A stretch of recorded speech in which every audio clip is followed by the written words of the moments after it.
কেমন আছো সবাই? সবাই ভালো আছে আমি জানি, আমি ভালো থাকি না। তার কারণ সামনে পয়লা বৈশাখ আর বাঙালি নববর্ষ বলে কথা। তোমরা তো হয়তো সেলে কত কেনাকাটা করছো, আর আমি দেখো বসে বসে এখন কাটিং করছি আর সেলাই করছি। যাই হোক, অনেক দিন বাদে আমি একটা ব্লগ নিয়ে চলে আসলাম। ব্লগ তো ছাড়াই হয় না। ব্লগ কি, ভালো করে ভিডিওই ছাড়তে পারি না। সারাদিনে যে একটা সুন্দর করে ভিডিও গুছিয়ে প্রচণ্ড প্রচণ্ড চাপে থাকি সারাক্ষণ।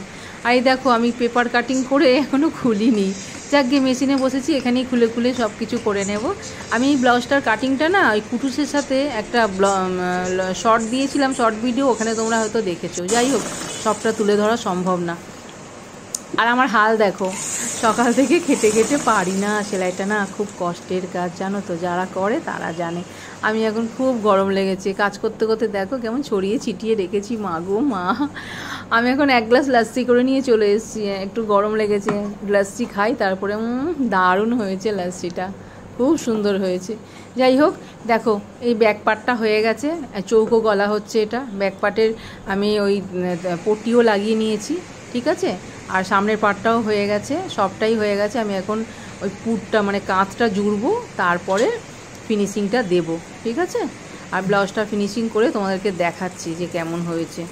ভালোই হয়েছে, পিনটা খুব সুন্দর। ইনি থাকে সেই সুন্দরবনে, জানো তো। এই দেখো কি সুন্দর হয়েছে না, শুধু গলার হেম করব আর হাই হুক করব, হয়ে যাবে তারপরে কমপ্লিট। ভালো হয়েছে না? যাই হোক, আমি নিজেই বলছি, তোমরা কমেন্ট করে জানিও। তো যাই হোক, আমি এখন দেখো অবস্থা দেখো, দেখেছো। আমি এখন পরিষ্কার করব না, আমি স্নান করব, এখন ঠাকুর দেবো। দেখো 4টে বাজে, 4:15 হয়ে গেছে। স্নান করব, ঠাকুর পুজো দেবো, তারপরে খাবো। আবার ওদিকে বাচ্চাদের দেখাচ্ছি তোমাদেরকে, যারা একজন ছাতু খাচ্ছে। বাচ্চাদের দেখো, এখনো পর্যন্ত বাচ্চাদের রান্না হয়নি। এখন আমি দেখো ফ্রিজ থেকে ছাট বার করলাম, এটা প্রেসারে দেব। ওদের ভাত বসাবো, তারপরে ওটা হবে। আর ততক্ষণে আমি স্নান করে ঠাকুর পুজোটা দিয়ে নেব। খুব জোর খিদে পেয়েছে, জবরদস্ত খিদে পেয়েছে। এই যে ভাত আর ছাটটাকে বসিয়ে দিয়েছি, আর চলে এসেছি স্নান করে পুজো দিয়ে এক থালা ভাত নিয়ে। আজকে ডাল, একটা সবজি, একটু পাঁপড় ভেজে নিয়েছি, চাটনি আমার রেডি, সব সময় রেডি। ফ্রিজে সারাক্ষণ চাটনি থাকে, তোমাদের বাড়িও নিশ্চয়ই থাকে বলো। যাই হোক, এখন 5টা বেজে গেছে, আমি খাচ্ছি। এরকম রোজই হচ্ছে, একদিনও বাদ নেই। তার কারণ আমি যদি সেলাই করতে করতে একবার উঠি না, আর পারবো না, জানো তো। এখন জাস্ট ঠুসছি বলতে পারো, মানে কতক্ষণে আর কি পেটে খাবার যাবে।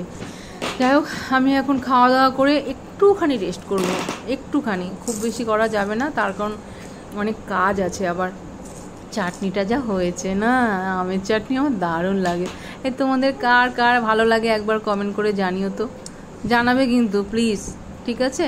আর দেখো, আমি এখন এই কুর্তিটা দেখো কাটিং করেছি, সেই কাপড়গুলো তোমাদেরকে দেখাচ্ছি। তার কারণ তোমরা নাহলে আবার ভাববে যে কুর্তিটা তো দেখালোই না, সবটা না দেখানো সম্ভব না গো। তার কারণ আমি যদি সবটা ভিডিওতে তুলে ধরতে চাই, একা একা করতে হয়, তো সেলাই করতে অনেক সময় লেগে যাবে, সেলাইয়ের অনেক চাপ আছে। এই কয়টা দিন, আজকে 9 তারিখ হয়ে গেল, আর এই 4-5 দিনের মধ্যে আমাকে অনেকগুলো কমপ্লিট করতে হবে। আর এখন কুর্তির পেছন পার্টটা আছে না, ওখানে আমি হেম করব। দেখো কি সুন্দর, এটা কিন্তু আমার বোনের, জানো, অনেকদিন আগে দিয়েছে। ভাবলাম কি যে পয়লা বৈশাখের আগে ওকে কমপ্লিট করে দিয়ে দিই কুর্তিটা, সেই জন্য কুর্তিটা আজকে বানালাম। কি সুন্দর না, আমার খুব পছন্দ হয়েছে। আর এই দেখো, এখন আমি ব্লাউজে হাই হুকটা করব, আর হেম হয়ে গেছে, সবই হয়ে গেছে। এখন হাই হুকটা করব, আর তারপরে আমার ব্লাউজটা কমপ্লিট হয়ে যাবে। তো এখন আমি হাই হুক করতে করতে তোমাদেরকে কটা কথা বলি। সেটা হচ্ছে, আমি অনেক কষ্ট করে ভিডিওগুলো, আমি না, যারা ইউটিউবার সবাই করে, তো আমার সারাদিনের প্রচুর কাজ, সংসার, বাইরের বাচ্চা, অনেক আমার কুকুরবেলা, তোমরা তো জানো, সব সামলিয়ে তবে আবার এই সেলাই করি, ওদেরই জন্য, ওদেরই খাওয়ার জোগাড় করার জন্য। আজকাল যা দিনকাল পড়েছে, সবটা তো হয়ে ওঠে না ওই আর কি চাকরি বাকরির পয়সা দিয়ে। আর আমরা তো আর সেই রকম নই, ভালোভাবেই জানো তো, ওদেরই জন্য আমার এই সেলাই।